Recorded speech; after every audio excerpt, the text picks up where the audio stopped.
15 દિવસ ઉધાર આપેલી વસ્તુ એ 6 મહિના કા 12 મહિનાએ વટાવી ચૂકે છે.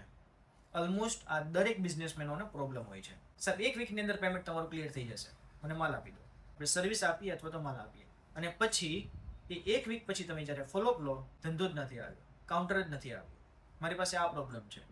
એટલે કે પછી એ તારીખ આગળ વધારતો જ જાય, અને તમે તો છેલ્લે એને સર્વિસ આપી દીધી છે, તમે એને પ્રોડક્ટ આપી દીધી છે. તમારા પૈસે એ વ્યક્તિ ધંધો કરે છે, તમારા પૈસે એ વ્યક્તિ એન્જોય કરે છે, પણ એ મિસ્ટેક આપણી છે કે આપણે થોડીક લાલચ જોઈને એ લોકોને મદદ કરી. બિઝનેસ છે, કહેવત હતી કે વ્યવહારે કાગડો કાળો, પણ આપણે લોકોએ ભૂલી ગયા, અને આપણે આપણા પોતાના સ્વાર્થ ખાતર કે બીજા કરતાં હું સારું ટર્નઓવર કરી લઉં, બીજા કરતાં હું સારું માર્કેટ કવર કરી લઉં, એ લાલચની અંદર એ વ્યક્તિ તમારો ફાયદો ઉઠાવે છે. જો ખરેખર બિઝનેસમેન છે એ રોકડું કામ રોકડા પૈસા, બાકી કામ તો બાકી પૈસા.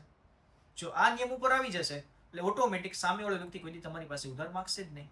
પણ તમે 7 દિવસ માટે કામ આપ્યું છે, 7 દિવસ પછી તમને પેમેન્ટ આપીશ, અને 7 દિવસના એ 6 મહિના કે 12 મહિના કરશે.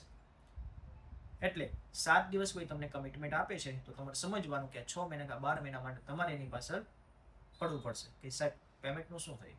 પણ એ તમારા રિલેશનને તમે ઉધાર ઉપર મૂકી દો, તમે કોઈને મદદ કરેલી એ ઉધારમાં ડાયવર્ટ થઈ જાય છે. એટલે બિઝનેસમેન માટે ખૂબ મહત્વની વાત છે કે જો 6 મહિનાનું ઉધાર તમારે સહન કરવાની કેપેસિટી છે તો તમે 7 દિવસની ઉધારની કેપેસિટી આપો. 7 દિવસ આપ્યા ને તો એ 6 મહિનામાં ટ્રાન્સફર કરી દેશે. જો આના માટે તમારી પાસે કોઈ સોલ્યુશન હોય તો તમે મને કોમેન્ટ બોક્સમાં જણાવી શકો છો.